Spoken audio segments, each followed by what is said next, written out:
Hi, I'm Chloe Kester, and I'm a wildlife biologist who's been studying African elephants for the last 4 years. Today, I'm here at the Rory Hensman Research and Conservation Unit to learn more about the projects and initiatives that they have going on to contribute to the conservation of this amazing species.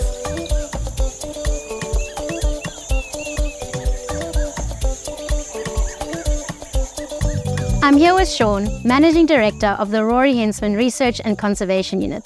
He's kindly agreed to sit down with me and answer my questions so that we can learn more about the wonderful operations and projects they have going on here. Sean, what was the inspiration behind founding the Rory Hensman Research and Conservation Unit?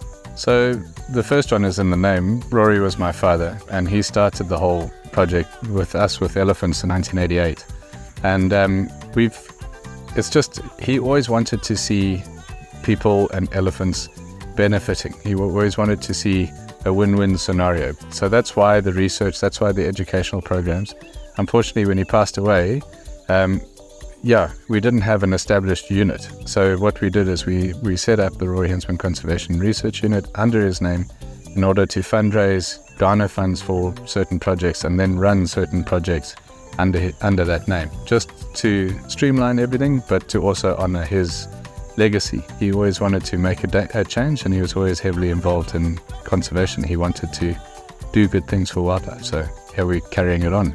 In your opinion, out of all the issues and the problems that challenge our African elephant populations, what do you think is of utmost importance for research nowadays to focus on? So my two are finding wildlife space and solving human-wildlife conflict issues. So as the human population expands, we take up land for elephants.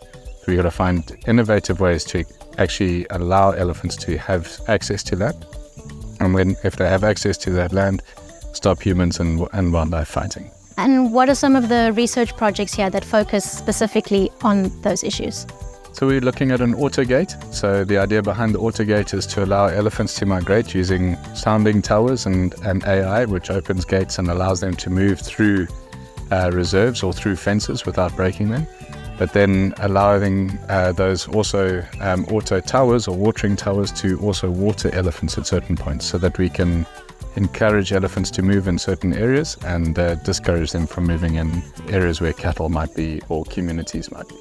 And for those projects, how much community involvement and buy-in do they require? A lot. Every single one requires a hell of a lot of community involvement. And so far in regards to these projects, are you finding that there is a positive community buy-in? So I'm finding it pretty difficult with the reserves that have elephants, the small reserves, and wanting their elephants and allowing their elephants to access other reserves. So they seem to want to keep the elephants to themselves.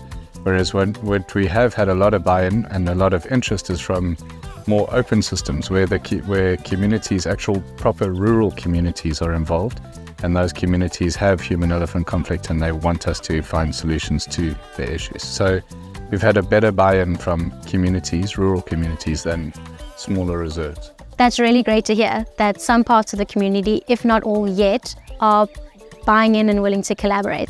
So these projects are obviously based in South Africa, so they have implications for the South African context. What is the grand scheme? What is the larger picture that these projects will become a part of? So I think the nice thing about South Africa is we've gone the whole hog. We've gone from having the wildlife in wilderness and open systems, where now the human population has expanded to such an extent that we've had to start to fence off. And sadly, I think the rest of Africa is actually going to be following suit. So we're actually, I think, in a unique position in that we are already ahead of the game. So anything that we develop and understand here will be applicable maybe in 5 years or some future period.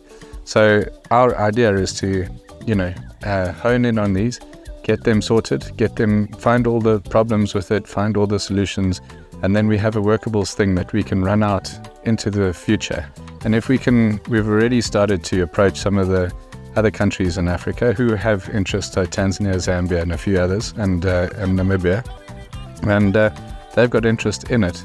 And if we can start to implement these projects before they get to the fencing, then it'll become part of their fencing program. So we can still allow those corridors to remain as long as we have those elephant gates and things in place before they fence it and then have a whole bunch of problems and then go, have to find solutions. We can be there from the word go. Sean, I want to thank you for taking the time to answer my questions and share more about the research you're doing here and explaining the inspiration behind the Rory Hensman Research and Conservation Unit. Thank you. Thank you for your interest, and we hope we can make a difference. Now I'm going to have the privilege of going out into the field to meet some of the elephants and meet some of the guys that get to work hands-on with them and behind the scenes.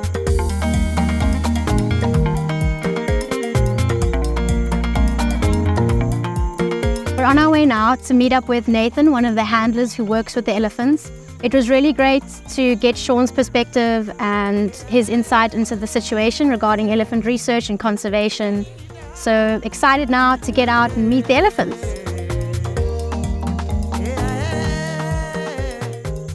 Hello, Nathan. Hey. Good to finally meet you. Nice to meet you. Heard lots about you. Really? Only the good? Only the good things. Okay, I I'm promise. happy. So who have we got with us here? So we've got Shova here. Yeah. Yes, he's our dominant bull that we have. Yeah. He's 34 years old now. He's beautiful. Yeah, the sweet, gentle giant. Nice to meet you, Chova. So Nathan, tell me, how did you end up with elephants? Where did you come from? How did it start? Okay, so it was an interesting journey because I started with anti-poaching dogs, and then that's how I shifted from there because I was working with Mike, and then Mike and Sean are brothers, and then this is how I shifted from see the Mike, connection. and then came to Sean. So the whole idea was for us also to help the guys and also teach the guys on tracking. So because these animals, elephants especially, they are very good trackers, to say. The elephants, you track, like you said, a tracking dog, you use the elephants The to track. same way we use our dogs for tracking. That's incredible. Okay. So with elephants, they're said to be 14 times better than a good dog. 14. Yes, can you believe it? And they're 28,000 better than us human beings. So on the sense of small. So Nathan, other than the anti-poaching work that these elephants have been involved in, what other research have they contributed to and participated in? Okay, so they've been doing some amazing work with when it comes to research. We've been doing a research with the autogate and also a robotic movement. So it's an interesting thing because they wanted to see on the movement of the trunk. And then it's very impressive how you see these trunks because there's no bone structure whatsoever. All muscle. It's all muscle, pure muscles. So you and the other handlers, you not only help look after the elephants, are their companions, but you help facilitate the research and sort of foster their willing participation.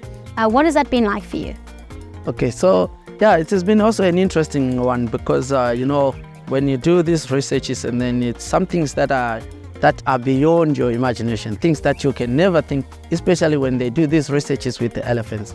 And then the way how an elephant thinks or the way how an elephant sees things. So it's totally different with how us we also see things.